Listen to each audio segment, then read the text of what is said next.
Hey, hello everyone. It's great to see you again and a very well attended in-person lecture and as well as remotely. And welcome to our second of the lectures of Map Mayhem, a month full of interesting lectures about the American West, but specifically how it relates to our state of Colorado. I am Angel Abud Madrid. I am your president, re-elected last week, as so it was our treasurer, Wesley Brown, that would like to let you know that for all of you that are not members, in the back, you can find brochures, where to sign up, and how to become a member. And for those of you that are members, he wants you to pay your dues. So that's the treasurer's role. I only bring the good news, deal with Wesley Brown. So as you may have seen from the series of talks that we have this month, we're going from 30,000 feet, and then we're going to go start focusing more and more and more into this region of the country that we call now Colorado. Last week, we had Wesley Brown looking at the roots of the cartographic roots of Colorado from the 1540s all the way up to 1861. So now we're focusing and on an area of Colorado, which the moment you say the word Colorado, that's what comes to mind, and that is the Rocky Mountains. And so we have a perfect speaker to talk about this, a person that left the East Coast and came to this place where the Rocky Mountains were, because he was fascinated by that, or maybe because his wife dragged him all the way over here. But he's been more happier ever since. Our speaker is Chris Lane, that for more than 40 years was one of the best dealers of antique maps and prints first in Philadelphia and then in Denver. He also became, for 2 decades, the expert on antique maps and prints on the PBS show of Antiques the Rose Show. You probably have seen him there.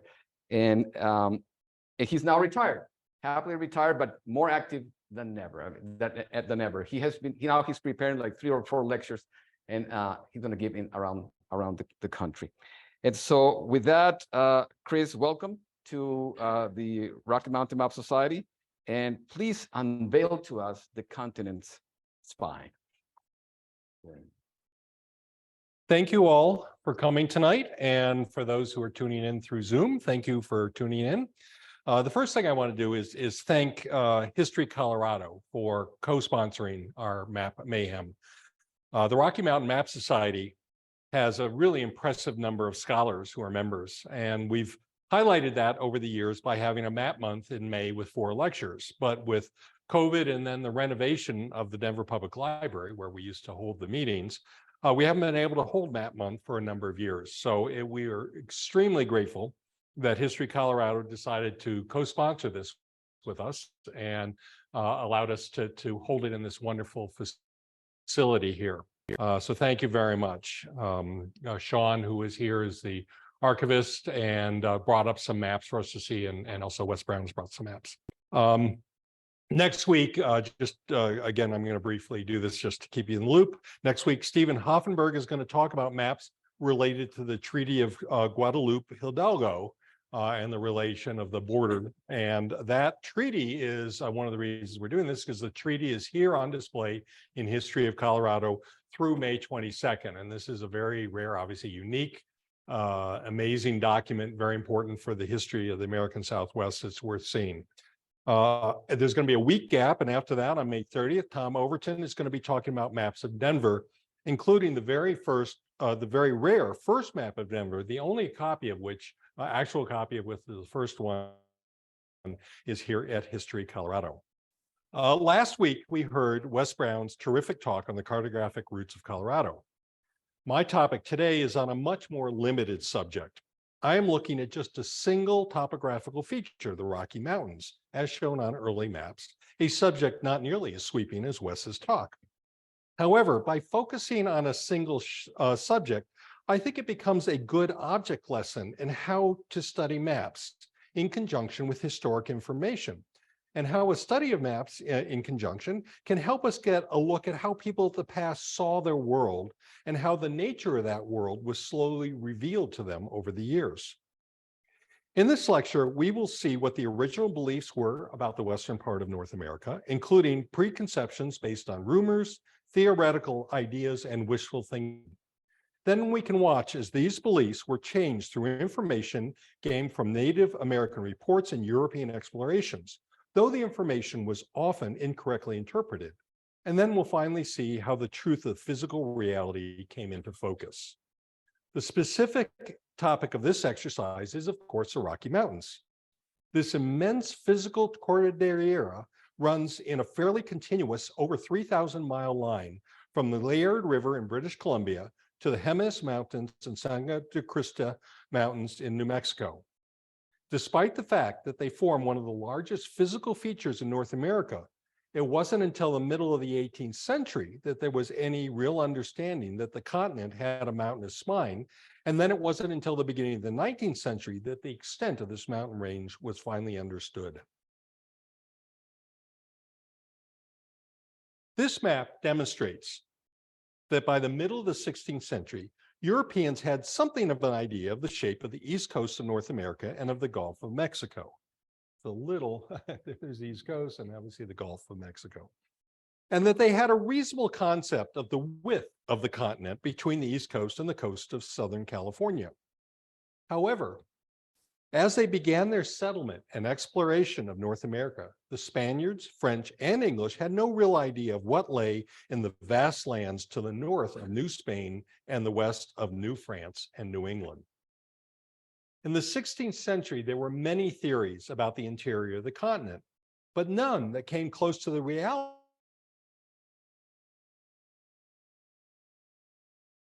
Great spine in North America. The earliest maps in North America either left part of the continent blank or filled it in with random mountains based on aesthetic considerations. How the existence and narrative and nature of the Rocky Mountains was slowly revealed to Europeans over the next 2.5 centuries is the story of this lecture. In their 1540 to 42 expedition north from New Spain, Francisco Coronado and his men discovered in today's New Mexico the southernmost part of the Rocky Mountains Cordillera.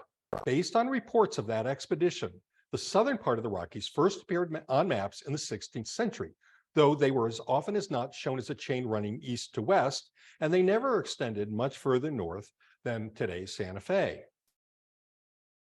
This map by Abraham Ortelius shows just such an east to west mountain range and includes the legend just above, Alterius septentrionalem versus hec regions incognitae ad hoc sunt, that is, further north toward this region is still unknown.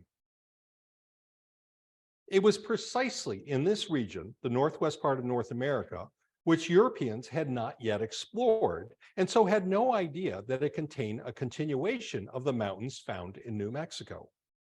Areas like this, where no actual exploration had taken place, are notorious as being the home of speculative geography, often very wrong. Conjectured but actually non-existent features are called cartographic myths, a number of which are included on this map by Nicolas Sanson. One obvious error is the most famous American cartographic myth, California being shown as an island. Then in the northwest quadrant of the continent, Sanson lists a number of other imagined features, including Quivira and Anian. However, there is no speculation at all about a very real geographic feature, the Rocky Mountains north of New Mexico. Information about what lay to the north of the settled parts of New Spain was very spotty for the next century. This changed somewhat when Diego de Peñalosa, the governor of New Mexico, was expelled from there in 1665 because of a power struggle with the Spanish friars. He fled to Europe, where his geographic information about New Mexico was used by Vincenzo Maria Coronelli to make this excellent map, which significantly improved the geography of the region as understood in Europe. And Wes Brown did a nice job talking about this map last time. However, though by now it was realized that there were extensive mountains to the north and west of the New Mexico settlements, these mountains still were not shown as extending very far to the north. The Southern Rockies were known, but the extent of the range further north was still a complete mystery. Let's go back here. So you can see basically up here, they just didn't know what was going on. And the mountain always kind of cut off right about there. Until late in the 17th century, the only exploration of the interior of the American West was by the Spanish coming north from Mexico. This changed when the French began to push west from New France. From the earliest days, the French had believed in the possibility of a water route from the East Coast through the continent to the Pacific. Jacques Cartier had received a commission from the French king to find a route to China and the Indies, and he became convinced that the St. Lawrence provided the entrance to this mythical waterway, a belief taken up after him by Samuel Champlain and other French explorers.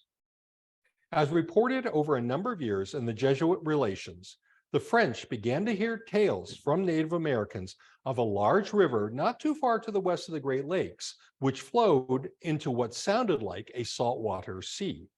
This led the French to believe that the Indians were telling them of a river which they hoped would prove to be their much desired route to the Pacific. In 1673, Louis Jolliet and Jacques Marquette canoed down the Mississippi to its confluence with the Arkansas River, at which point they realized the Mississippi likely flowed into the Gulf of Mexico, not to the Pacific, and so they turned back. All was not lost, however, for when they passed the mouth of the Missouri River flowing into the Mississippi from the west, the explorers thought that this might be the real route to the Pacific. Marquette wrote about the Missouri, quote, "It is a river of considerable size coming from the northwest from a great distance. There are many villages of savages along this river, and I hope by its means to discover the Vermilion or California Sea." This map shows that concept, with the Missouri arising in some mountains from which another river flows to the west coast. This did put some mountains a little further north than the ones in New Mexico, but still not that far north, leaving the entire northwest part of the continent devoid of mountains or really any known feature. The first time that there was any depiction of a possible mountain range lying a significant distance north from the New Mexico mountains was on this map from 1703.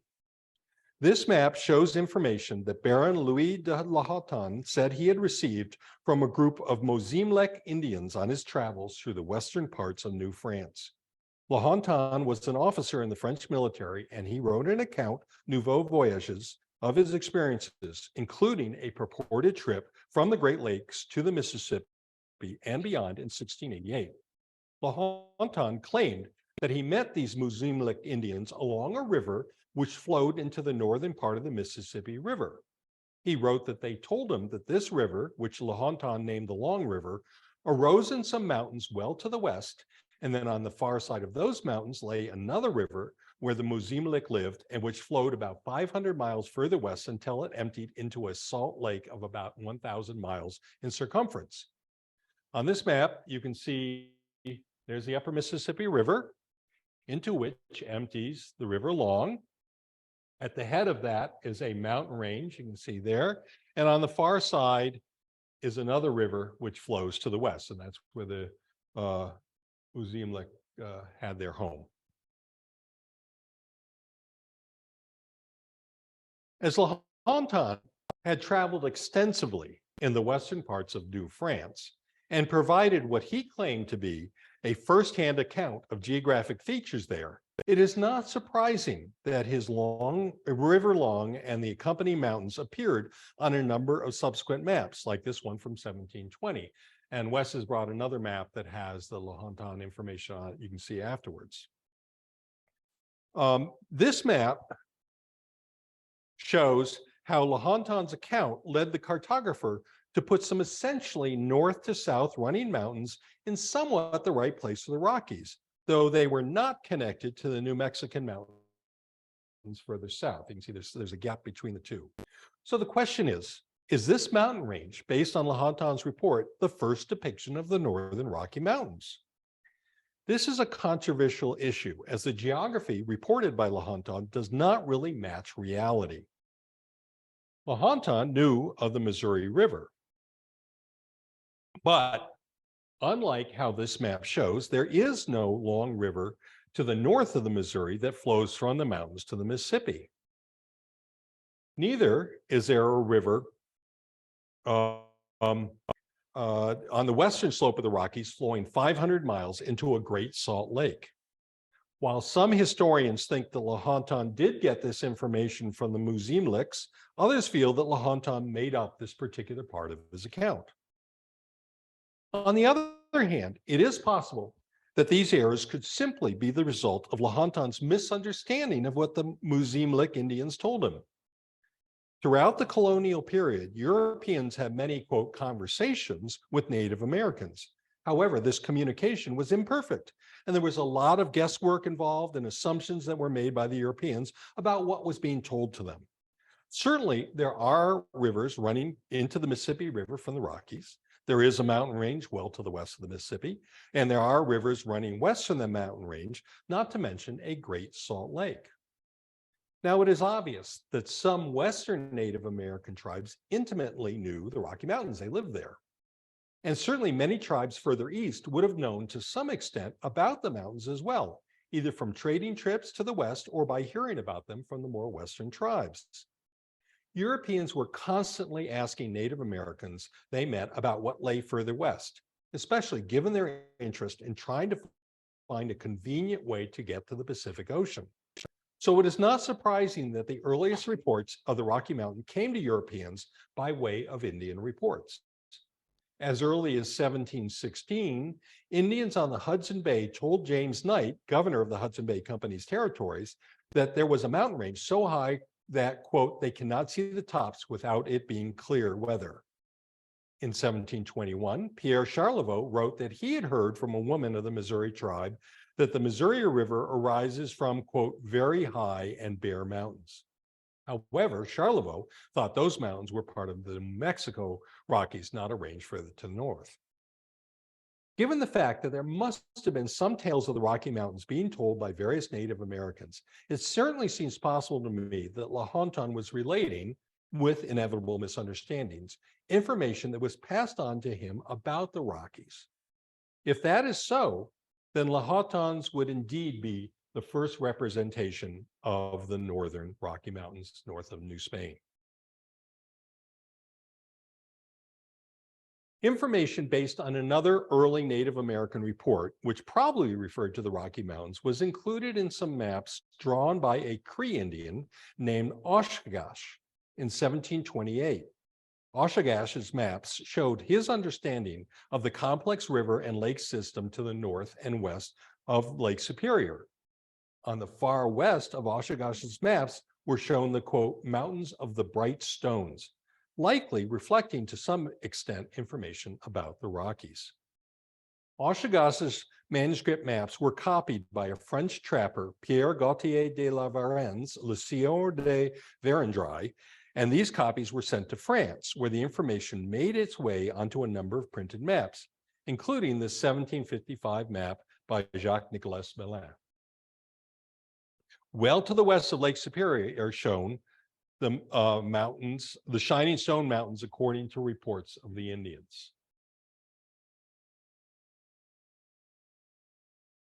Two of the sons of Verendrye, Pierre and Francois, set off in 1742 from the Missouri River with some Indian guides they hoped would show them the way to the Pacific Ocean.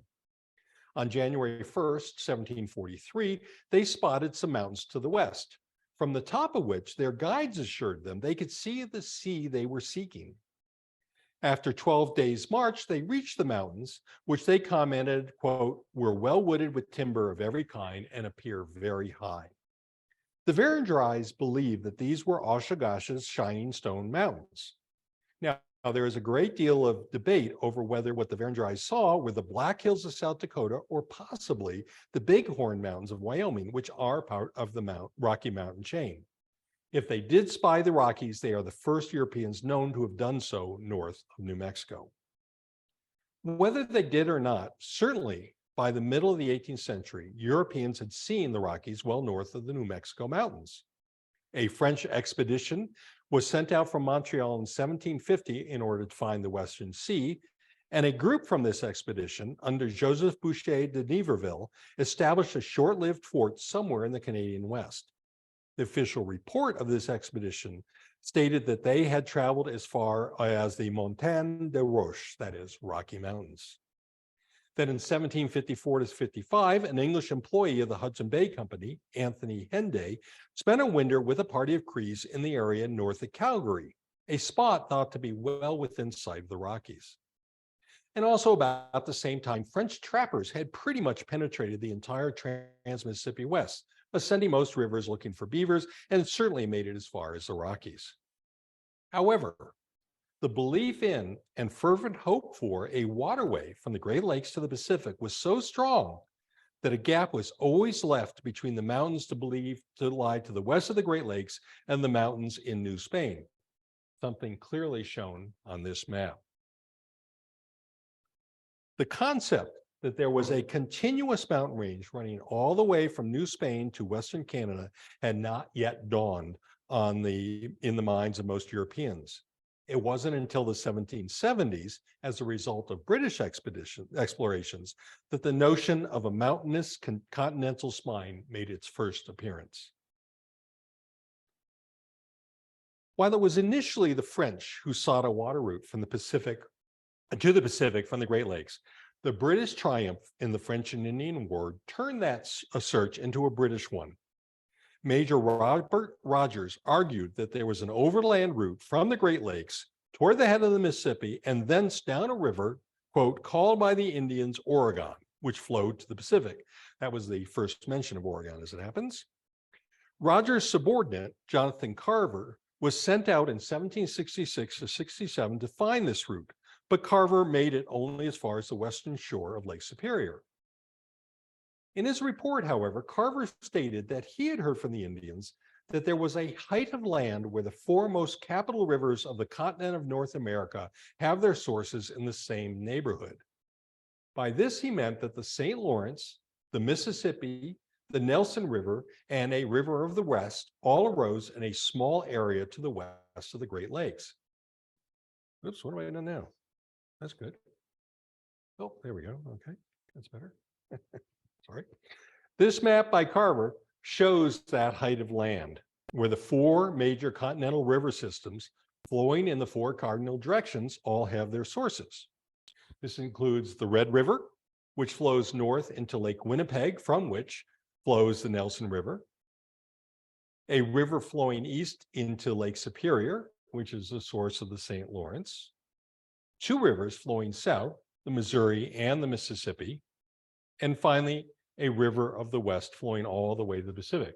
So you can see that all their sources are in this, what was called the height of land.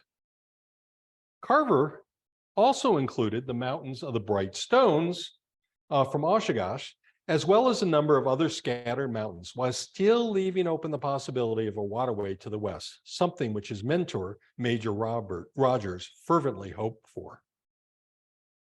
Despite what is shown on this map, Carver himself came to believe that there was a range of mountains extending north from New Mexico and forming a spine to the western part of the continent.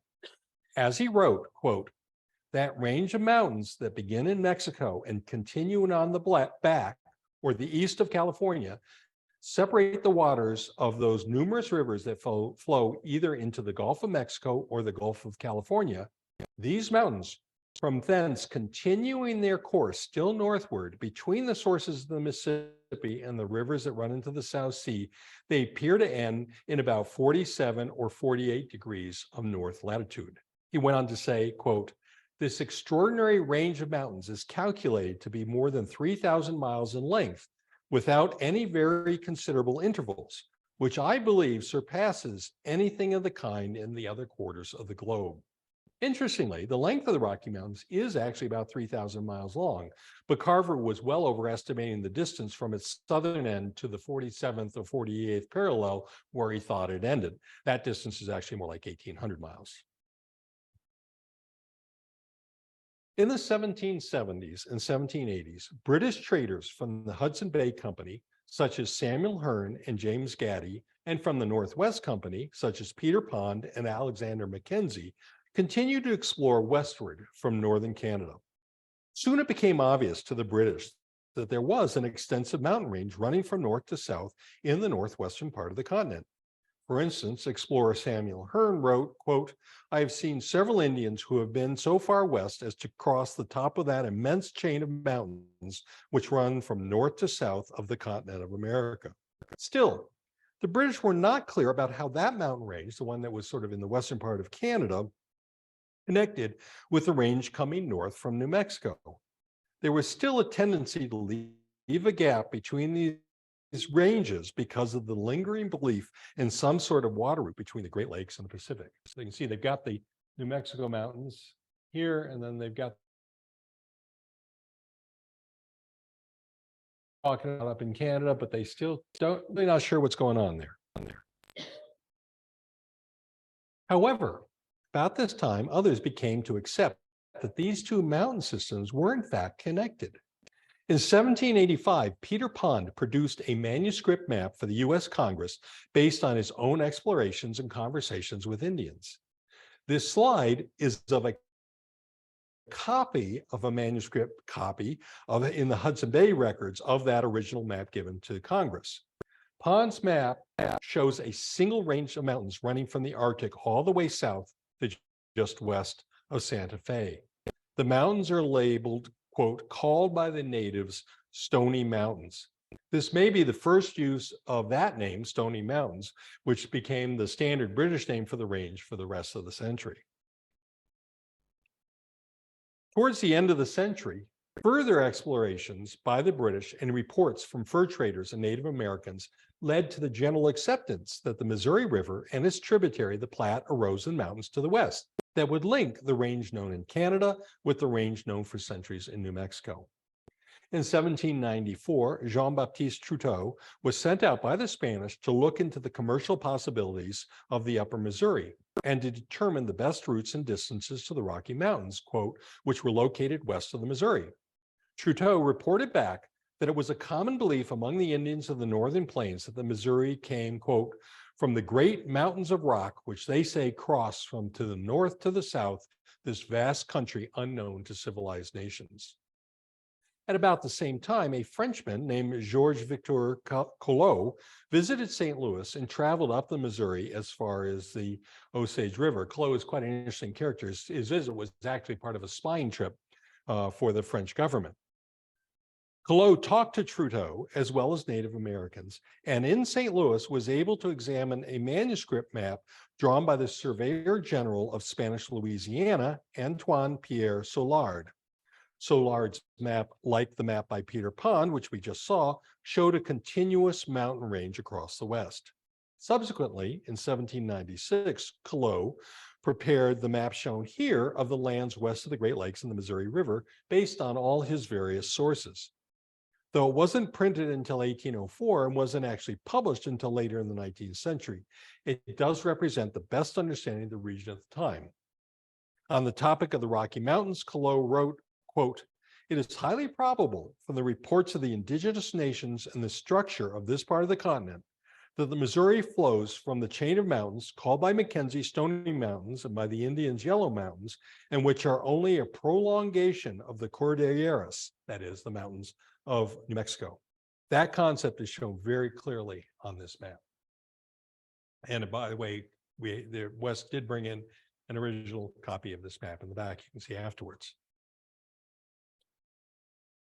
About this time, the leading cartographer was undoubtedly Aaron Arrowsmith in London.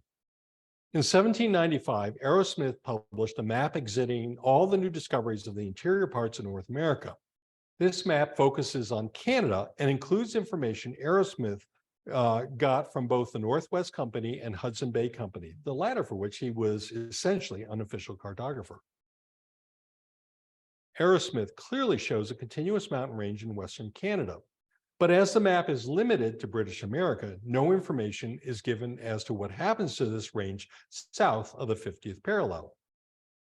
New information continued to come to Arrowsmith from his North American sources. So in 1802, he issued an updated and expanded version of the map, now showing most of the continent. In this map, his western mountain range continues from the Arctic all the way south to the mountains of New Mexico. Much of the updated information for this map came from an 1801 map drawn by Hudson Bay Company trader and explorer Peter Fiddler, which was sent to London and then which made its way to Arrowsmith. Much of Fiddler's information came from Indian sources, including a map drawn by a Blackfoot chief named the Feathers, whose map showed the Native Americans' understanding of the rivers flowing out of the Rockies. You can see it's west is to the top. Here's the Feathers map, and these are the Rockies and the rivers, and this was basically the Indian concept, which you can see that Arrowsmith copied here with the rivers running out of it. Okay. As a note, Feathers map, this is just a speculation, but Feathers map labeled the range the Rocky Mountains, and Arrowsmith follows that designation on his map. And it's probably because of Arrowsmith's influence that the name became the standard for the mountains from that time on.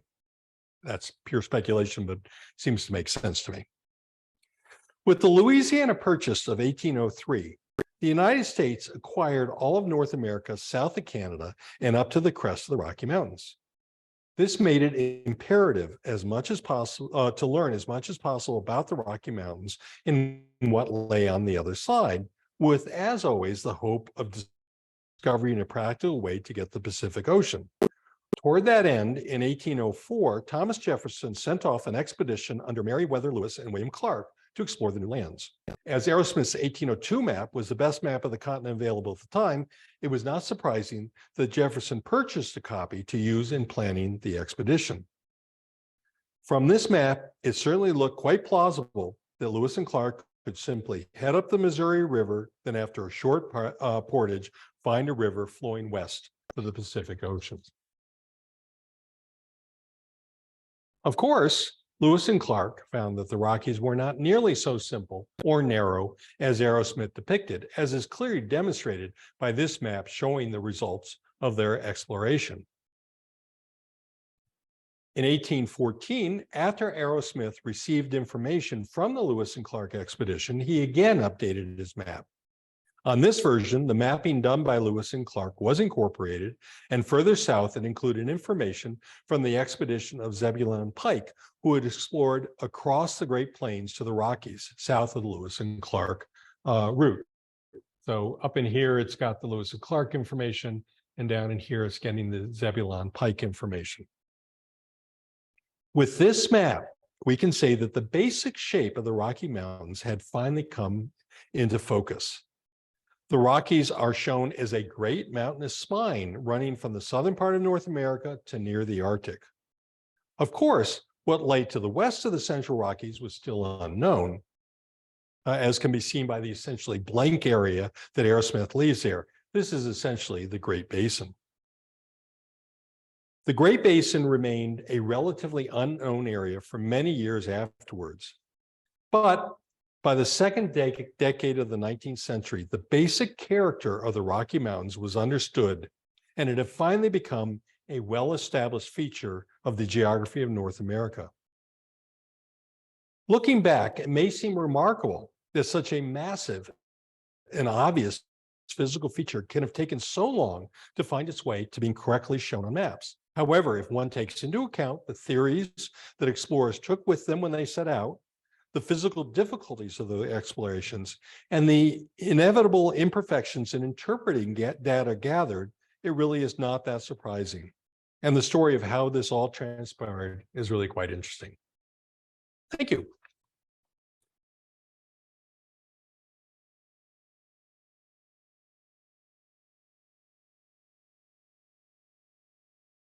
Okay, I think we have time for some questions. Are there any questions? Yeah. Chris, several of the maps have the phrase nations of the serpent. Can you repeat the question? The Snake Indians. Oh, The question was that they mentioned the nations of the serpent, which would be the Snake Indians. Sure. Who were the explorers that considered Reynolds map of the northwest of Canada? The which map? Reynolds, I think, the northwest Canada. Yeah, well, those were mostly the explorers from the Northwest Company or the I'm blanking on the other. They were the Hudson Bay Company and the Northwest Company. So they were British explorers who set out, and they were all basically exploring from the Great Lakes kind of to the northwest or from the Hudson Bay west.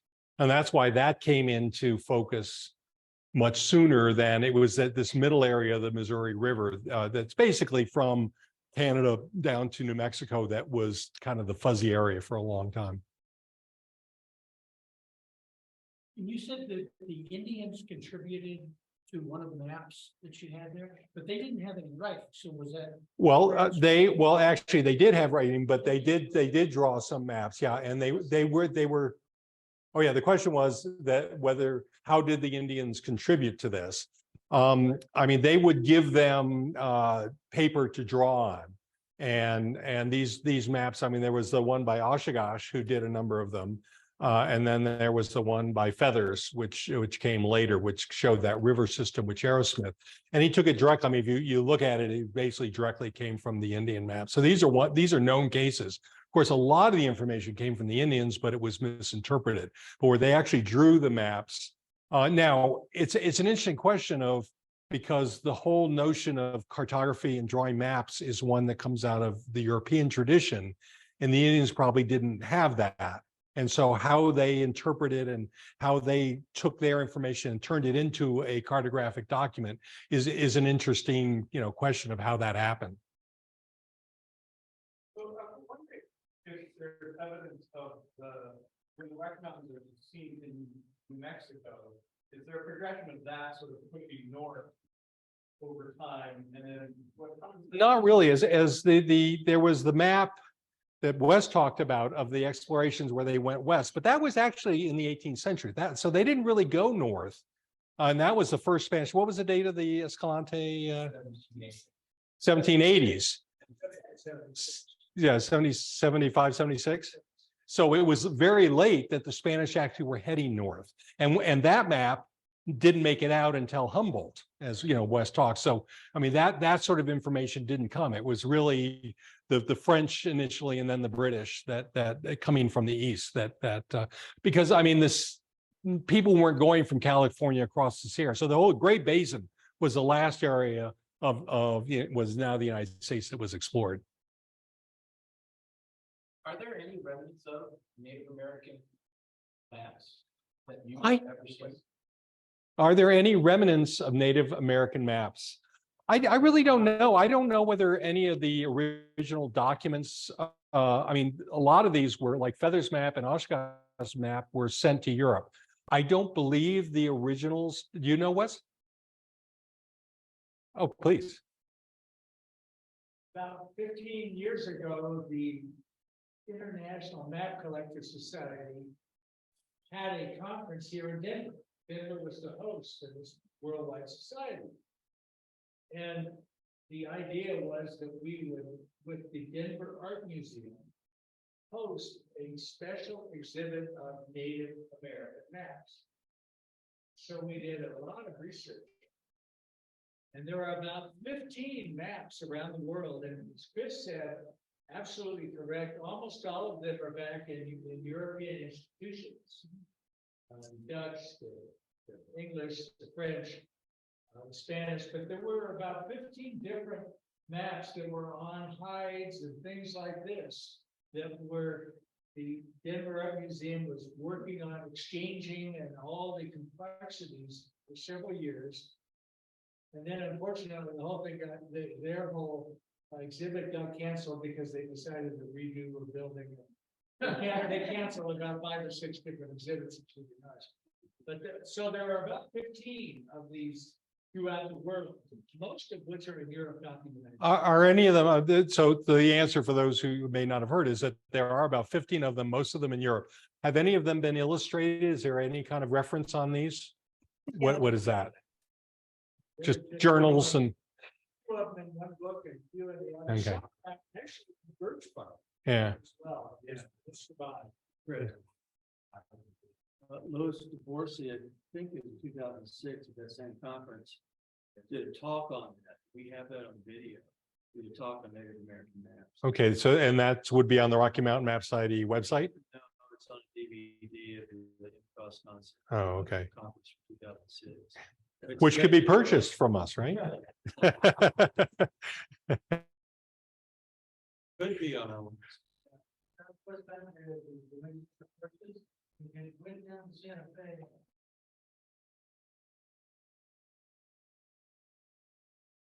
And you have a link from Santa Fe. The link, the boundary wasn't established from New Orleans up. I mean, we're going to hear a lot more about that from Stephen's talk. I remember where Stephen is here somewhere next week. But there was trade certainly from down in the Louisiana area up to Santa Fe. So that boundary, you can see it here, Santa Fe down there in the river, or was it just, you know, Come next week and you'll hear all about that. I'm not going to, sorry.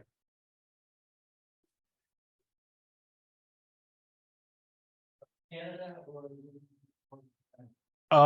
The Spanish did make, there were some, in the 18th century, there were some expeditions set up because they were afraid of the French coming down, and there was a battle. I think, didn't you talk about it on the Arkansas River of the Spanish troops? Wasn't that? That wasn't in your, anyway, there were the Spanish, but they weren't really exploring. They didn't really, they kind of, thought it was their area. And in fact, at the time that Collot was out there, they were sending traders up St. Louis, up the Missouri River. Trudeau was one of them, to try to both establish their control and to find out if the British, at that stage, it was the British were coming down.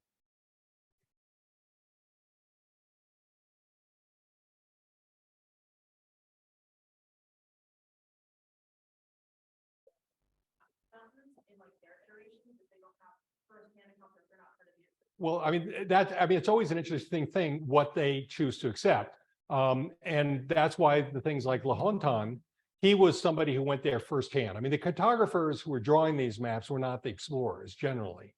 I mean, with Lewis and Clark, you had some of that, they were doing their own maps, but a lot of this early stuff, they were sending the information back and they were interpreting it. And if you were firsthand, if you'd been there, and La Hontan was, and that's why his information was accepted. The map that I showed by La Hontan, that they took that map and sort of transposed it onto their other information.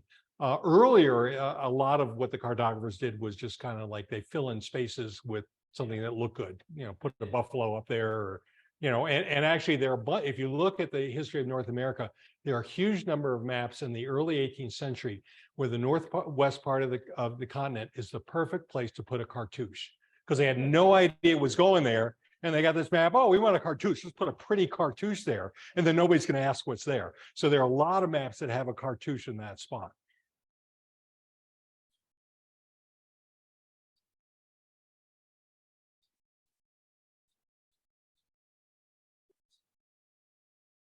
The coast, a lot of that was, there was Vancouver, certainly went up there. There were, and then the Mackenzie was the first person who crossed the continent, and that was up in Canada. So, I mean, it was some from the British, some of the sailors at Cook, went up in that area in Vancouver. They explored more the southern part, up into California, but they never did it that well. I mean, that's why you have the California as an island. That was sort of their attempts to try to figure out what was going on, and they were way off. And then I mean, they kind of ignored California. I mean, that's one of the reasons at the end of the Mexican-American War, they, when they were debating, they were like, oh yeah, you can have Canada. I mean, California's just got a bunch of Jesuits up there, and then of course a year later they discovered gold. So timing was fortuitous. They did have a war, but they were willing at the end of the war to give it up because it wasn't, I think it wasn't an area that they were that keen on versus $4 million in reparations. Yeah, so we've seen kind of a 30,000-foot view of like how the mountain chain came into being. The actual detail of the Intermountain West, did that come about like during like the gold and silver explorations or? was there- Actually, a lot of that was government. Fremont was one of the, the best. And then Wes talked about some of the Gunnison was another explorer. There are various expeditions sent out which explored. I mean, Fremont was one of the first. He was kind of the first person to really kind of start bringing it into focus. But then there were other explorations as well. We'll talk about the Russians and the Spanish and French. Were there any maps made by the Russians that contributed? I don't really know. I don't believe any contributed to, I mean, there are some maps that show the sort of the Alaska coastline and up there, but it pretty much didn't affect the maps further south and it's certainly not into the interior that I'm aware of anyway. Okay, I think, yes. One comment from chat that I thought Okay, read if you don't mind. So Barbara Bellier, who is listening to your talk, yeah, wanted everyone to know that some of the maps imaged by you were drawn by Akamoki, Old Swan, the Feathers, and copied several times by Peter Fiddler. So Barbara Bellier has a bunch of articles and a book on this topic, if anyone is interested. yeah, Okay. yeah, thank you. Okay, we have a bonus presentation by other members of the society. Map librarian at Denver Public Library, Craig Haggett. And a couple of years ago, we had a big show and tell that Sean Boyd was part of. This gentleman came and agreed to volunteer. One of the things he brought from Boston Public Library was how to make a web map, which is really translated into this time traveler's map of Denver that he's created. So he's going to explain how to use it. And at some point, we're hoping to take some of the maps that are found around the various libraries in Colorado and make this a template for what we can do for other cities and towns across Colorado, because apparently Denver's not the only city in Colorado. And not many people know that. So I just thought I'd share that information. So Dennis, take it away.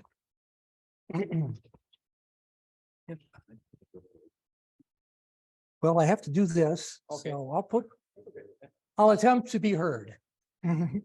So I'm Dennis McCarthy, and like Chris, I moved a couple of years ago, in my case, from the East Coast to here. In my case, coming from Boston, where in retirement, I was a volunteer at the Leventhal Map and Education Center at the Boston Public Library. And for them, I did a workshop called Boston by Map, which was all about historic maps of Boston and how to use them to illustrate Boston history. And one of the tools I used there was actually two tools online available showing historic maps of Boston. And you can overlay them and do wonderful things with them.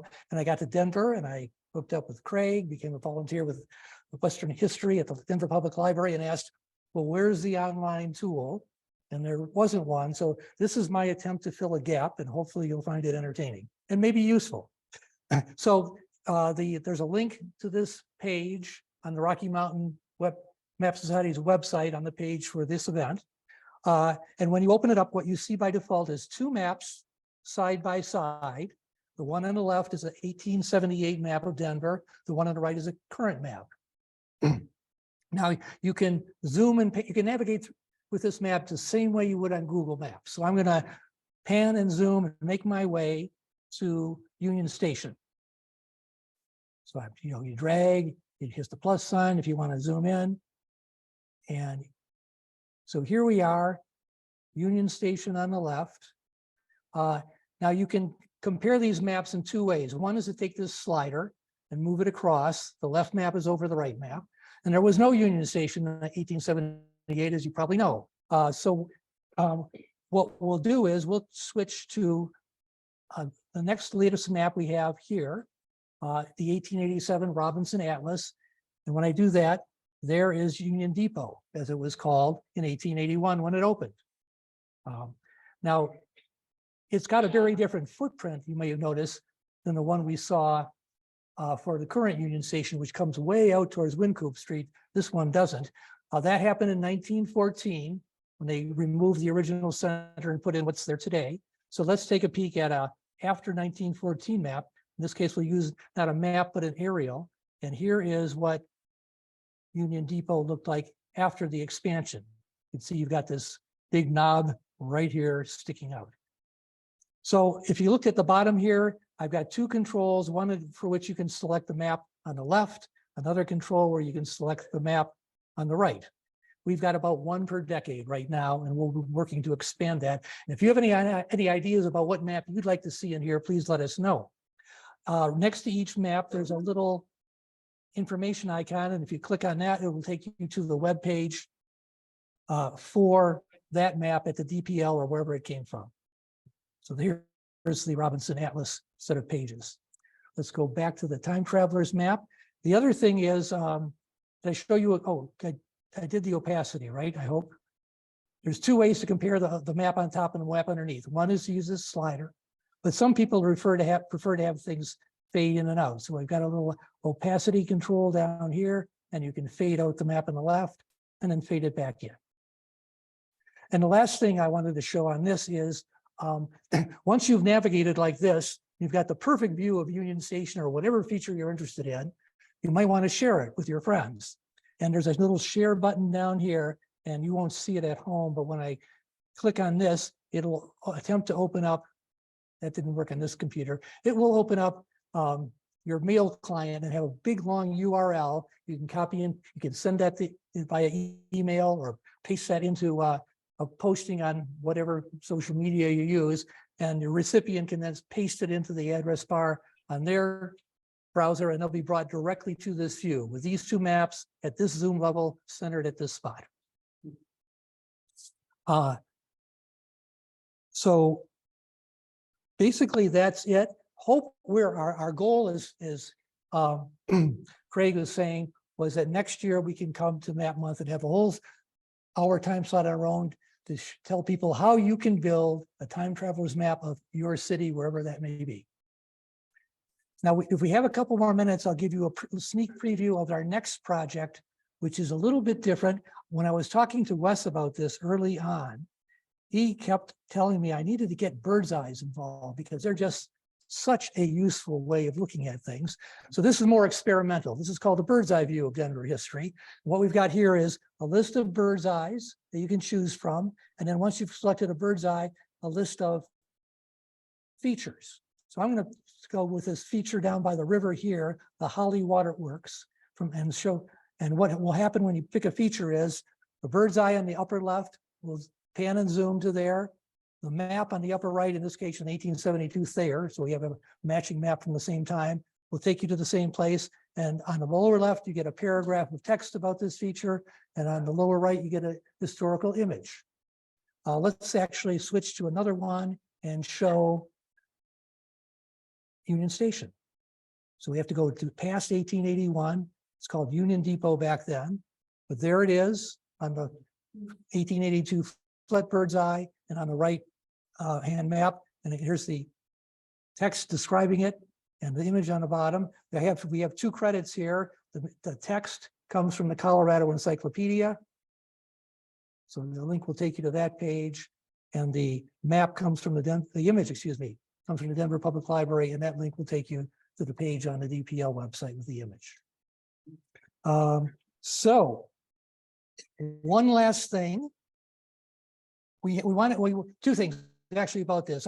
Right now we have a handful of bird's eyes. We'd like to get at least one more of these wonderful bird's eye maps. We know of one, but we can't find it. So this is the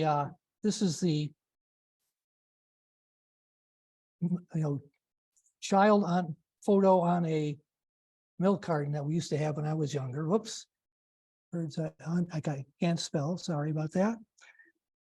I saw this at a presentation in January by Barbara Gibson. If anybody knows any information that can lead to the apprehension of this bird's eye, please drop a dime and get in touch with Craig or I.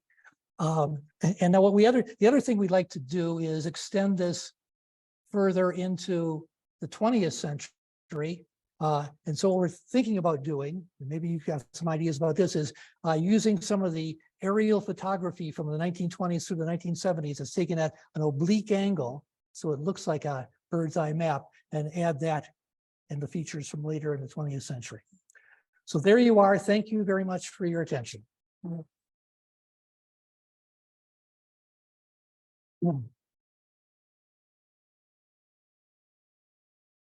Any questions about this before I disappear? Yes. Are the maps primarily drawn from CPO or are you using other schemes as well? We're willing to use other sources. So we have a number from USGS.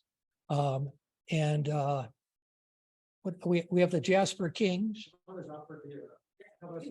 Use ours. Oh, and we're gonna put some History Colorado maps in here. When you're looking for, do you have a decade? Judging by just looking at what see how it is depicted, it looks like the early 1870s, but that's just a guess. So people with more knowledge than me could tell. There is a little train coming in on the right that suggests that either the Denver Pacific has arrived or it will be coming soon. Wes, Would it be possible for you to put together something that we blast out to our members? Because trying to memorize these addresses and all, but maybe something brief that we've got our great mailing list and our website, and you and Craig can put something together that's kind of a simple instruction on where to go. okay, sounds like a good idea. Someone else had a question over here? Oh, the easiest way to find the website is to go to the Rocky Mountain Map Society website, and on the page for this event you're at, there's a link to this map, to the map overlay, not to the bird's eye. So you're right, we should put together a little message that you can send out to the membership. So one thing, we're trying to get this hosted on the PDL website. With RIT on that, but not. Yeah. So the website URL, which. All right, thank you.